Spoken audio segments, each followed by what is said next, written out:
Pedro Sánchez blinda a su familia apuñalando al Estado de Derecho. Su hermano declara ante el juez haciendo el ridículo más extremo.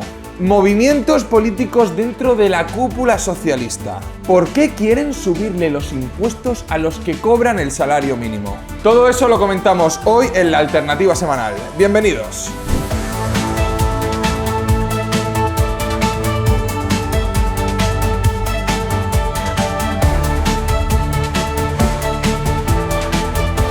Muy buenas a todos, empezamos temporada, bienvenidos. Qué ganas tenía de volver a coger la rutina, de volver a grabar el programa. Ya sabéis que este es al final mi espacio en el que puedo quedarme a gusto, puedo explayarme y que además creo que es algo necesario, es algo que se tiene que hacer.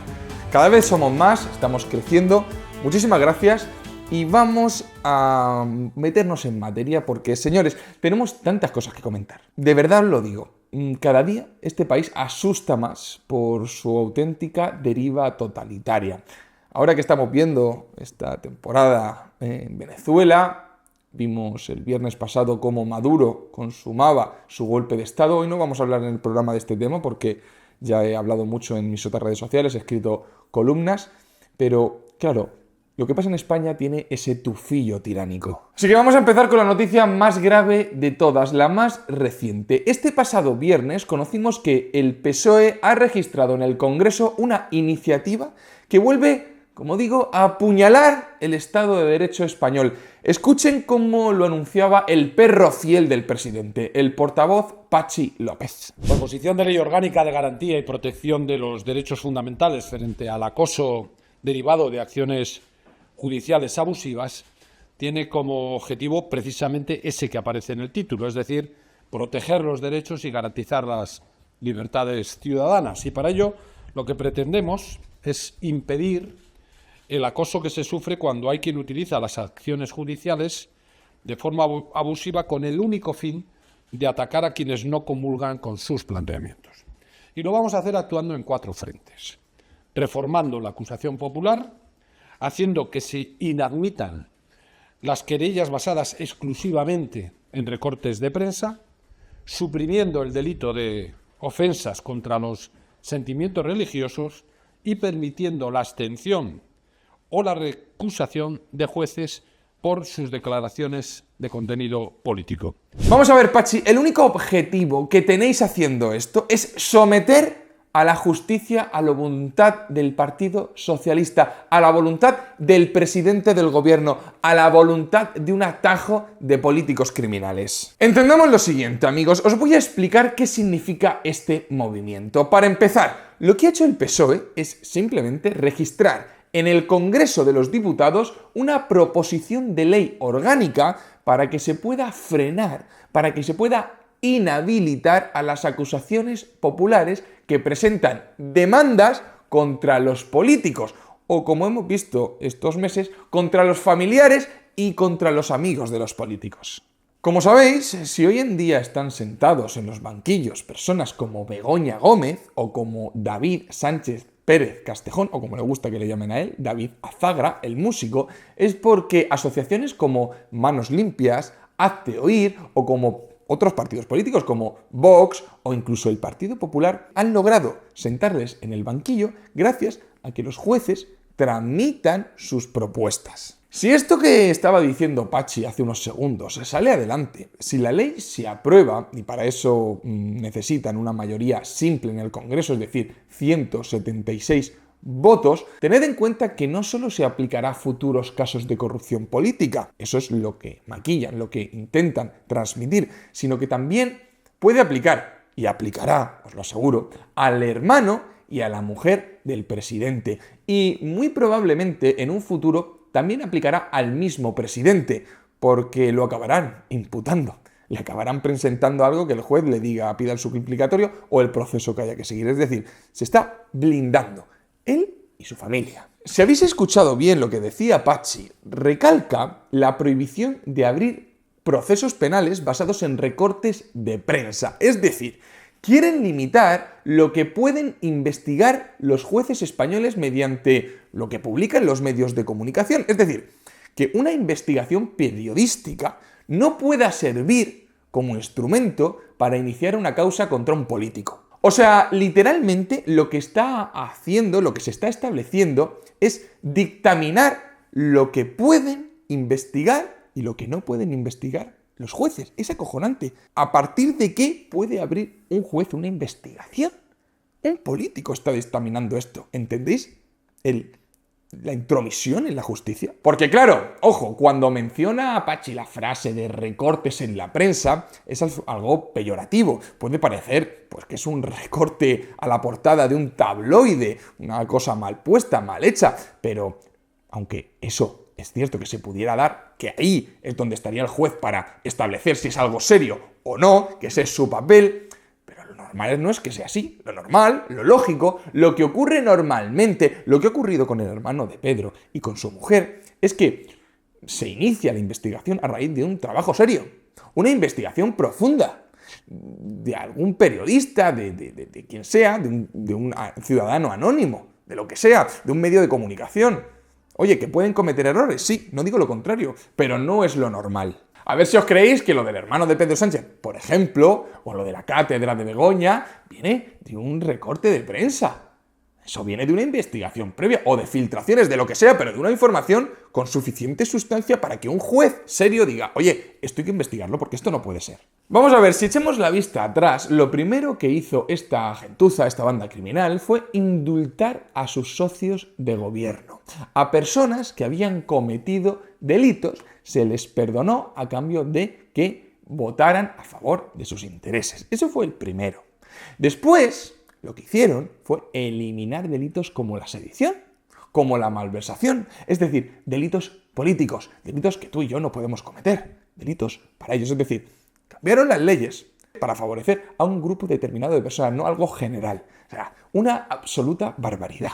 Y por supuesto, como último, como guinda del pastel, lo que hicieron fue amnistiar a los que hoy son sus socios de gobierno. Pues bueno, ese es el contexto del que venimos. Con lo cual, no nos podemos sorprender cuando ahora el siguiente movimiento es directamente ya liberar, preamnistiar, podemos llamarlo así, a su círculo cercano, a su mujer y a su hermano, que están bastante jodidos, especialmente después de escuchar sus declaraciones, porque, sinceramente, y sin ser yo juez, es tan evidente que se cae de Maduro. Ahora entraremos en la declaración del hermano de Pedro porque ha sido esperpéntica. Pero ¿entendéis la gravedad de lo que estamos hablando? O sea, son movimientos totalmente orquestados, milimetrados, dirigidos a blindarse él y su círculo, a protegerse, a ponerle freno a los únicos que parecen hacer oposición en el gobierno, que son los jueces de este país y ciertas asociaciones con las que podemos estar más o menos de acuerdo. A mí hay muchas cosas que no me gustan, pero, joder, las cosas como son, hay que reconocer el mérito a quien no tiene. A ver quién creéis que ha sentado esta gente allí. Pero bueno, ¿qué quiere decir realmente esta ley? Vamos a entrar en esto. Sinceramente, lo que hace, al final, en última instancia, es evitar que dentro de un tiempo el gobierno tenga que amnistiar o indultar a su gente. Así de simple. Porque total, lo que esta ley permite es impedir que se investigue. Entonces, lo que hacen es ahorrar trabajo. Es acojonante. Oye, alguien tiene duda de que esta gentuza, de que Pedro Sánchez y su banda sería capaz de amnistiar, de perdonar, de indultar, de lo que sea, a su esposa. Si ya, total, pues para evitarse ese trámite que queda muy mal, pues lo que hace es sacar una ley ahora para evitar que se dé ese caso. Además, son unos sinvergüenzas, unos hipócritas de cojones. O sea, quieren que los jueces que expresen opiniones políticas, que se manifiesten, que opinen, que me gustaría a mí saber qué consideran ellos opiniones de contenido político. Pero bueno, quieren que estos jueces puedan ser rehusados, puedan ser apartados. Y lo dicen ellos, que son los mismos que colocan en el Tribunal Constitucional a exministros del PSOE. O sea, es que tócate las narices, Mariloli. Mira, yo tengo claro hacia dónde quiere ir este tirano. No tengo ninguna duda. Vamos a ver, si no quiere que las acusaciones populares puedan ejercer, a pesar de que lo diga el artículo 125 de la Constitución española, clarísimamente, y tampoco quieren que lo hagan los partidos políticos, cosa que, por cierto, yo tendría que meditar, porque podría ser discutible, porque al final son rivales políticos, podríamos verlo. Pero bueno, si quieren hacer todo eso, entonces lo que quieren es dirigirse hacia un escenario en donde solamente la Fiscalía General puede abrir causas contra el gobierno. Y queridos amigos, ¿os acordáis de quién depende la Fiscalía? Es que la Fiscalía, ¿de quién depende? ¿De quién depende? Sí, del gobierno. Pues ya está. Ya lo veréis ya. Este tío, insisto, no es nada tonto, a pesar de que muchos consideran que es un garrulo, un gañán y tal. No es tonto. Y menos aún la gente que tiene a su alrededor. No lo son. Son malos y torticeros un rato. Eso sí, quieren dirigirse hacia ese camino porque es una forma de controlarlo ya totalmente. Además, son bastante hipócritas no solamente por lo que acabo de mencionar, sino porque cuando hace unos años los de Manos Limpias, esta asociación que ahora llaman de ultraderecha, ejerció la acusación popular en el caso Nos y sentó en el banquillo a la infanta Cristina, el PSOE estaba encantado. Y gran parte de la izquierda también. No le pareció ultra esa asociación en ese momento. Y por supuesto no quiso prohibirla, ni impedirle que actuara como acusación popular, porque gracias a ellos se destapó mucha miseria. ¿O no? Son muy hipócritas. Y tampoco les pareció bien que en el año 2017 el Partido Popular de Mariano Rajoy, en mitad de la investigación y del escándalo del caso Púnica, quiso prohibir que los partidos políticos se personaran como acusación popular. Ellos estaban totalmente en contra, porque decían que era un asalto al Poder Judicial. Porque sí, amigos, el PP también quiso. Asomó la patita con este tema. Y el PSOE se negó. Y ahora, claro, es que ahora, pues lo que pasa es que ahora les conviene. Ahora lo necesitan. Y como son una banda criminal, no les importa ni un poco contradecirse otra vez más. De todas maneras, ya veremos si lo aprueban finalmente en el Congreso, porque al final necesitan los apoyos de todos, especialmente de su... Bueno, con el que está teniendo problemas, ¿no? Con Junts, que de momento ha dicho que no lo va a hacer. Pero, claro, no os creáis que es porque esté en contra del asalto al Estado de Derecho, no, sino porque lo consideran insuficiente. O sea, quieren que sea más restrictiva todavía. En fin, totalitarismos de esta gentuza. Lo que sí que creo, señores, es que esto ya tiene que servir para dejar clara una cosa que yo llevo sosteniendo muchísimo tiempo. Pero mucho tiempo, y es que Pedro no va a dimitir bajo ninguna circunstancia. Estoy seguro de que habéis escuchado rumores y supuestas informaciones que insistían en que Pedro, bueno, no iba a soportar la presión, que iba a tener que dimitir porque los escándalos le rodeaban de tal manera, le implicaban hasta tal punto que iba a sentirse obligado a abandonar el poder. Bueno, pues ya lo veis. Cuando parece que está acorralado se revuelve y se saca algo de la chistera, aunque sea una barbaridad, para intentar protegerse y lavar su cara dura. Señores, insisto, yo no quiero desanimaros, pero quiero que seáis conscientes. La única razón por la que este psicópata podría convocar elecciones es porque se ve con posibilidades de ganarlas. Es la única razón. Porque le salen los números. Y eso ahora mismo lo creo imposible. Por lo que, a priori, puede que me equivoque, pero es que, sinceramente, creo que no se va a ir y que va a aguantar hasta el año 2027 como una roca. Así que dejen de hacerse ilusiones, porque ya han visto incluso con estos casos personales, casos familiares, que al final, insisto, estos son los que más daño le hacen. Fíjate, en España somos tan así, somos tan de ese morbillo, de ese escándalo familiar, de ese tipo de cosas que duele más o ofende más que un político enchufe, favorezca a un familiar o haga algo, corrupción moral, aunque sea blanda, entendedme blanda, que un tío que roba. Así somos. Bueno, pues si esto ni siquiera le va a pasar factura, pues imagínate, no hay nada que los pueda tumbar. Hombre, a no ser que lo metan preso, está claro. Pero sinceramente yo creo que va a salir de esto. O sea, va a aguantar el escándalo que haga falta. Mientras no se enfrente a Europa y Europa no le quiera quitar de en medio, este tío no se va a ir. Esta medida que la están intentando camuflar como no, es que lo que queremos es que en un futuro no vuelvan a pasar este tipo de cosas que no queremos, es mentira. Es un truco que acaban de sacar, una historieta para librarse de algo que pinta muy mal. Porque es la verdad, pinta muy mal lo de Begoña y lo de su hermano.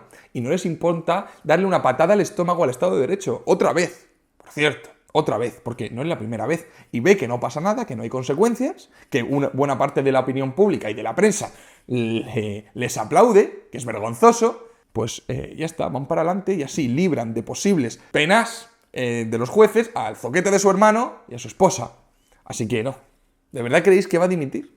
¿Por pudor a estas alturas? Venga, hombre, no seamos necios, ¿eh? Y hablando del hermano, del director de orquesta, mirad, si hay algo que ha sido un auténtico descojone esta semana, ha sido la declaración del hermano ante el juez. O sea, ha sido increíble. La verdad es que yo no había escuchado nunca su voz. Es curioso, del tipo hay pocas fotos, no se sabía nada hasta que saltó este escándalo. Ahora que lo hemos visto hablar por primera vez, bueno, pues ahora diré mis conclusiones, pero la verdad es que la voz se parece a la de su hermano. En fin, me imagino que habrán visto alguno de los vídeos de esta semana, pero es que necesito volver a verlos con vosotros porque son una auténtica maravilla. La Oficina de Artes Escénicas, Sí. ¿qué es? Bueno, pues vamos a ver. Entiendo que es la oficina que se encarga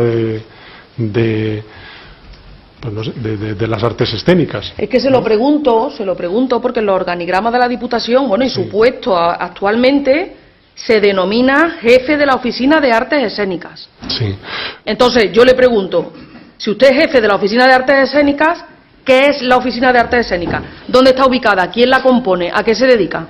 Pues es el espacio donde yo continúo con la actividad que he venido ejerciendo desde que me incorporo a la Diputación en el 2017. Y entonces, materialmente, ¿dónde se encuentra la Oficina de Artes Escénicas? Pues no le podría decir, vamos, imagino que será en el despacho donde estoy alojado yo ahora. ¿Y quién la compone aparte de usted? ¿Usted es el jefe?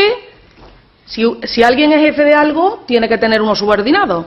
¿Quiénes son sus subordinados en la Oficina de Artes Escénicas? Vamos, yo lo primero que le quiero decir es que yo no tengo subordinados, o sea, yo tengo personas con las que colaboro y pues siguen siendo las mismas, personas del área de cultura. ¿Quiénes son concretamente? ¿Me puede usted decir los nombres? ¿Con quién trabaja usted habitualmente todos los días? Bueno, bastante con Ángel Seco. ¿Quién es este señor? Ángel Seco es... pues no le podría decir qué puesto tiene. O sea, de verdad, es tremendo. ¿Cómo se puede ir tan mal preparado a un juicio? Por el amor de Dios. Y mira que han pasado meses.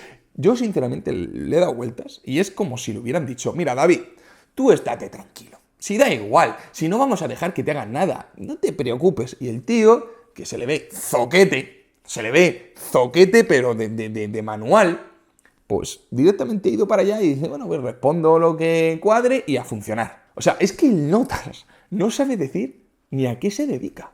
No sabe responder a la simple pregunta de qué es lo que hace la organización que dirige. Ni siquiera es consciente de, ni se ha preparado dónde está ubicada su oficina, su despacho. Porque mira que he oído excusas para no asistir al trabajo.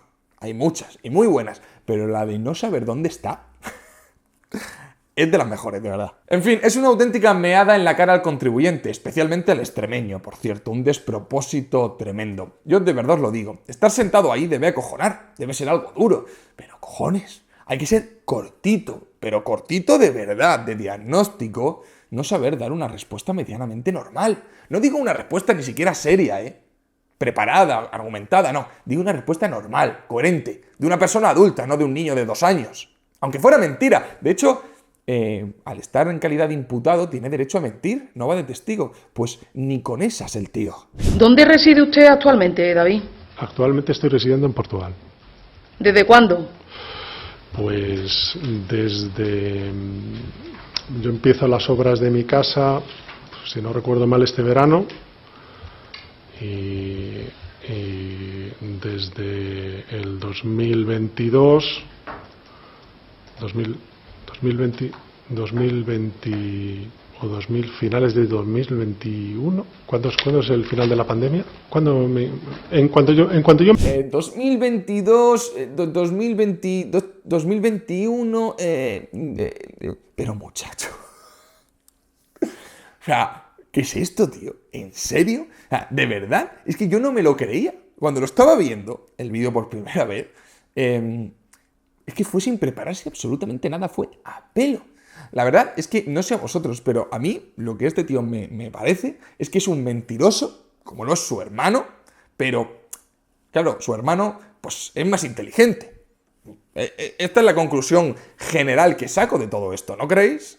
¿Cómo tuvo usted conocimiento de la publicación de las bases para acceder al puesto de coordinador de la actividad de los conservatorios? A través de un buscador de Internet.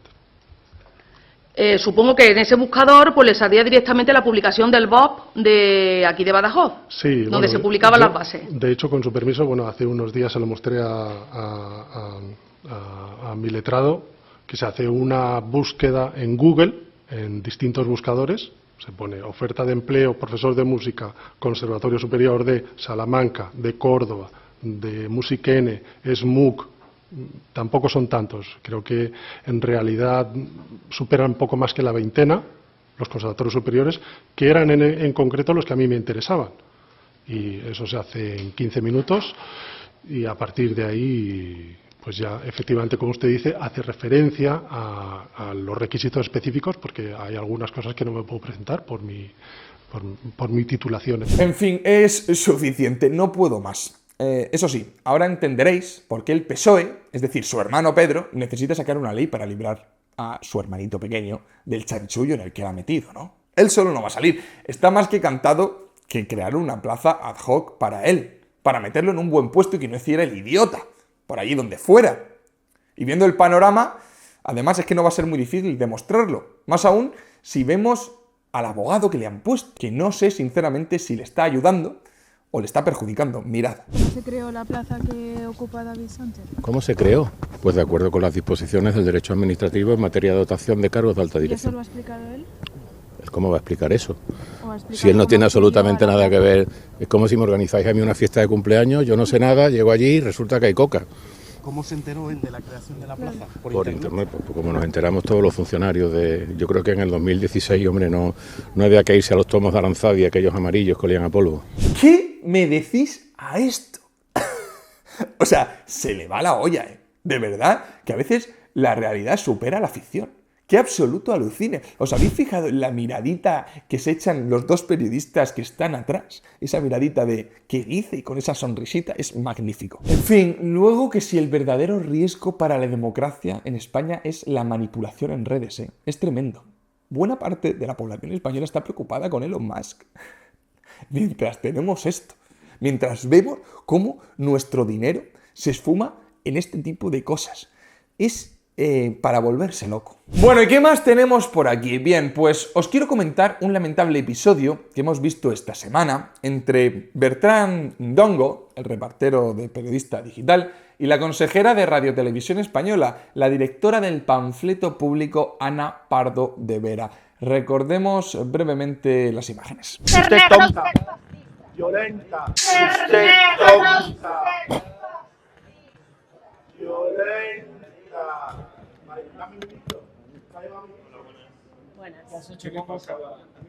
Dame mi micrófono. ¿Que me des? ¿Que me des mi micrófono? ¿Que me des mi micrófono? Tenemos a una periodista que me acaba la micrófono de la mano.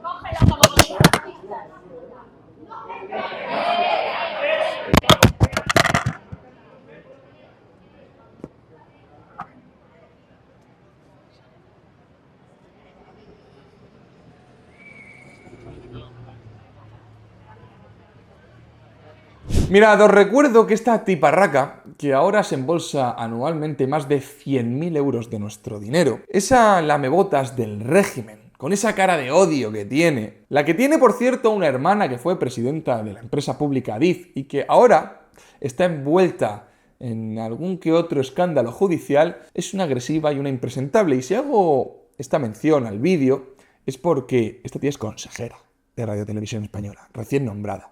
Y está pringada hasta las cejas en casos turbios de filtración y de masajes al presidente del gobierno y al gobierno en general. Es lamentable lo que hemos visto. Mirad, a mí Bertrán ni fu ni fa. Creo que hace un buen trabajo, porque como en España han desaparecido los periodistas moscacojoneras con el poder político, pues bueno, alguien tiene que hacerlo. Y por muy molesto que sea, aunque a veces es cierto que manipule un poco las cosas y sea demasiado sensacionalista, ¿quién coño eres tú, Ana Pardo, para hacer eso? Y lo fuerte es que, como siempre, es que son los mejores haciendo esto. Lo que se está debatiendo ahora mismo es si le llamó gorila en esa parte de cuando le tira el micrófono, no, recógelo, gorila, o si no se lo llamó. Pero es que a mí eso ya me da igual. Me parece, vamos, lo último, lo que menos me importa. O sea, ¿a dónde va una consejera de una televisión pública? A agarrarle el micrófono, a tirárselo al suelo, a llamarle idiota, negro. O sea, ¿pero en qué mundo vivimos? ¿Pero estamos locos o qué cojones pasa? Por supuesto, todo su circuito de medios de opinión sincronizada tildándola de pobrecita, de que vive acosada. La tía decía que se le envalentonó y se le tiró encima. Le faltó decir, es que el negro de 2 metros vino... Pero vamos a ver. O sea, es el síntoma claro de la enorme degradación que vivimos como sociedad. Es vomitivo. A esta tía el Congreso la ha puesto a dedo como consejera, después de hacerles ciertos favores, de filtrar ciertas cositas. Pero bueno, en fin, simplemente mencionar porque es que como me produce tal repugnancia esta mujer, tenía que mencionarlo, me da igual. Por cierto, hablando de charos locas, porque mira que en España tenemos unas cuantas, ¿qué me decís del movimiento de Sánchez colocando a María Jesús Montero como presidenta del PSOE en Andalucía? O es colectivo, o cada uno aporta su parte, o no será. Y por eso todos y todas estamos aquí para decir que vamos adelante, que vamos a conseguirlo, que vengo a ganar, venimos a ganar y vamos a ganar. Vamos a ganar. Así que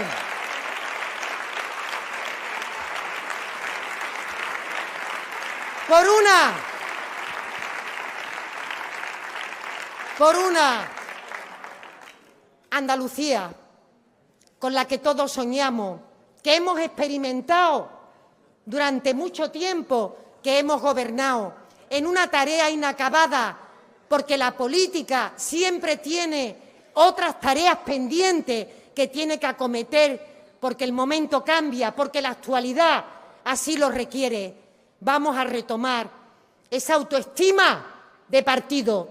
Somos fuertes, somos gente que se implica, somos gente que se sacrifica, que se compromete, que está dispuesta a dar el do de pecho para que en su pueblo, en su provincia, en su ciudad, tenga la gente lo que no tuvo por razón de nacer en uno o en otro sitio. ¡Qué repelús! Por el amor de Dios, cómo gesticula la señora. Mira que yo soy un tío que gesticula mucho, es la verdad, yo lo sé, me lo dice la gente y yo soy consciente de ello. Pero esta tía así con los gritos, si es que es repelús, la palabra es repelús, no puedo escucharla. En fin, vamos a ver, primero, ¿por qué quita Pedro Sánchez de la dirección del PSOE andaluz a Juan Espadas? Eso es lo primero que deberíamos analizar, el movimiento de quitar a este tío y poner a su ministra de Hacienda. Pues mirad, para empezar, porque Sánchez no quiere a Espadas. Por supuesto, eso es la base, ¿no? No lo considera el candidato que pueda ganar, recuperar la confianza del votante socialista en la cuna del PSOE, por cierto.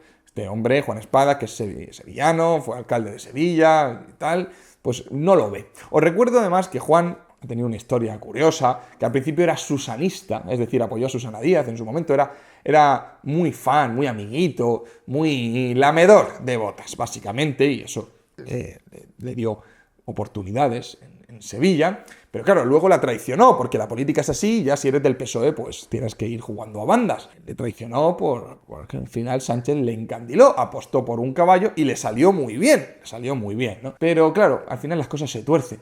Además, es que se rumorea que no se llevan bien porque Espadas, al final, al ver el desastre que pasó en las elecciones, donde Juanma Moreno, recuerdo, consiguió mayoría absoluta, bueno, pues relacionó un poquillo, por lo visto, ese fracaso, no a que él fuera un inútil, que también, sino a los movimientos nacionales de Sánchez, que también, pues aquí todos tienen un poco de razón. Pero bueno, eso ya no importa. Lo importante es que coloca así a su perra más fiel, a la ministra de Hacienda, a la Charo Suprema, a la analfabeta sevillana, a la esquilmadora del régimen, para que haga exactamente lo que Pedro le ordene. Os recuerdo que esta señora está relacionada con los ERE andaluces. Es que tócate los cojones. Ella fue consejera de Hacienda en la época de la corrupción de Griñán. Era, vamos, su inseparable Griñán. Pero como todos sabemos ya que esto ya no tiene efecto, que el caso de corrupción más grande de la historia de Europa, pues ya no importa, pues nada, olvidado. Mirad lo que decía hace un par de días sobre el caso María Jesús Montero. Ha demostrado que todo esto fue un invento, un intento por parte del Partido Popular de desbancar por la vía no democrática a los gobiernos socialistas que en ese momento regían en Andalucía. Fijaos cómo el PSOE ya ha cerrado el capítulo. Desde que el Tribunal Constitucional sacara de la cárcel a toda esta gentuza, perdonara los delitos, blanqueara de una manera espectacular el caso más grave de la historia de Europa, insisto, o sea, es que estamos hablando de algo muy gordo. Bueno, pues desde que ese capítulo se cierra por parte del PSOE, ahora, ¿qué hay que repetir? Que los ERE fueron una pantomima, un movimiento del Partido Popular para cargarse al gobierno socialista que llevaba 36 años gobernando Andalucía. Es que es así. Han movido la ventana. Han conseguido que el relato ahora ya se empiece a hablar sobre este tipo de cosas. Es una barbaridad. 700 millones de euros, ¿eh? Os lo recuerdo, 700 millones. En fin, señores, esto es lo que hemos decidido aceptar. Lo que hemos decidido tomar como normal, la nueva realidad, olvidarlo y ya está, ya apenas se comenta en las tertulias. Apenas tiene consecuencias políticas. O sea, joder, que hayan movido a esta mujer que dice esto en la radio sin ningún tipo de pudor, ya le da igual, ese es su discursito, le haya puesto ahí y si lo ha hecho es porque la ve con posibilidades de ganar, dice mucho. Mucho. Pero bueno, para ir terminando el programa, nos queda comentar la noticia económica que, de verdad os lo digo, es preocupante, pero preocupante de verdad. Como ya sabéis, el salario mínimo interprofesional vuelve a subir este año, aunque no tenemos todavía la cifra oficial clara, ya que el porcentaje de subida definitivo, el porcentaje que se va a aplicar, aún está por confirmar. Se estima que el sueldo mínimo quedará entre los 1.170 euros y los 1.180 euros aproximadamente. Brutos al mes me refiero, lo que equivale a unos 16.500 euros anuales. Actualmente, por poner un poco en contexto, es de 15.870 euros brutos anuales, que para que os hagáis una idea será una subida aproximada de 700 euros. Repito. Pero bueno, ¿cuál es la noticia? Porque no es que suba el salario mínimo interprofesional, esto ya lo damos por hecho. Desde que está el Pedro Sánchez en el gobierno, creo que ha subido aproximadamente un 50%, un 54% si no recuerdo mal, lo digo de memoria, para que os hagáis una idea, ¿no? Bien, pero la noticia es que hasta ahora, cada vez que subía el salario mínimo interprofesional, cada año, se ajustaba también el mínimo exento que pagar en el IRPF. Esto tiene toda la lógica del mundo. Si te suben el sueldo, pero te obligan a pagar más impuestos, pues al final lo que deberían ser mejores condiciones para el trabajador acaban siendo un espejismo, un saqueo disimulado. Pues bien, con esta última subida de salarios se está pensando, se está tanteando desde el Ministerio de Hacienda el no subir el mínimo exento del IRPF con la nueva subida del salario mínimo interprofesional. Y la razón no es únicamente porque sean unos ladrones, que lo son, por supuesto. Lo son y una parte viene por eso. Pero no es la razón fundamental. La razón fundamental es mucho más triste. El motivo que subyace detrás de esta decisión es alarmante. Mirad, cada vez hay más personas cobrando el salario mínimo interprofesional en España. Se calcula que hay más de 2,5 millones de españoles en esta situación. 2,5 millones de españoles cobrando el SMI, ¿eh? Es tremendo. Esto, más allá de ser un dato económico preocupante, por supuesto, es un diagnóstico de la grave enfermedad que sufre nuestra economía. Y no nos equivoquemos, el salario mínimo actual, y aunque lo suban, 16.000 euros, aunque pueda parecer un logro político o lo que sea, es un sueldo miserable, que no permite llevar una vida digna. Digan lo que digan. Y quien lo niegue es que, bueno, o es mala persona o no sabe lo que cuesta pagar un alquiler, llenar el depósito del coche, la cesta de la compra. 16.000 euros al año. O sea, es tremendo, ¿no? Que un número tan alto de trabajadores dependa de este salario es el reflejo, bueno, de que somos un país improductivo, un país empobrecido, lleno de pobres, porque eso no es ni clase media, esos son pobres. Una persona que cobra ese dinero, a no ser que tenga una herencia tremenda y rentas, que lo dudo, es una persona pobre y cada vez más incapaz de salir adelante. Es que es un síntoma muy malo de nuestro país. Pero bueno, para que lo tengamos claro, el mínimo exento del IRPF está ahora mismo, a día de hoy, fijado en 15.876 euros, ¿no? Que es lo que corresponde al salario mínimo actual, que son, si lo dividimos entre los 12 meses o con 14 pagas, son 1.134 euros al mes. Bien, pues si se mantuviera esta exención sin ajustarla al nuevo salario mínimo interprofesional, los tramos impositivos quedarían de la siguiente manera. Bien, el primer tramo quedaría desde esos 15.800 euros hasta 20.199 euros anuales. En ese tramo se aplicaría un 19%. El segundo tramo, que es desde 20.200 euros hasta 35.199 euros, se aplica un tramo del 24%. El tercer tramo, que es desde esos 35.200 a 59.999 euros, se aplica un tipo del 30%. El cuarto tramo, saqueo ya absolutamente bestial, es de 60.000 a 299.999 euros, se aplica un tipo del 37%. Y el quinto tramo, que es a partir de 300.000 euros, el unicornio, se aplica un tipo del 47% de lo que ganas. O sea, es brutal. Pero bueno, eso era para poner en contexto. Lo que significa esto es que si Hacienda no ajusta la exención fiscal al nuevo salario mínimo interprofesional, esos 2,5 millones de personas, que ya están en una situación límite, una situación muy jodida, tendrán que pagar más impuestos. En otras palabras, se está asfixiando fiscalmente a los trabajadores, con los sueldos más bajos, que además son los más vulnerables. Y esto refuerza lo que decimos siempre, y es que, de verdad, que los ricos no sostienen el peso del Estado.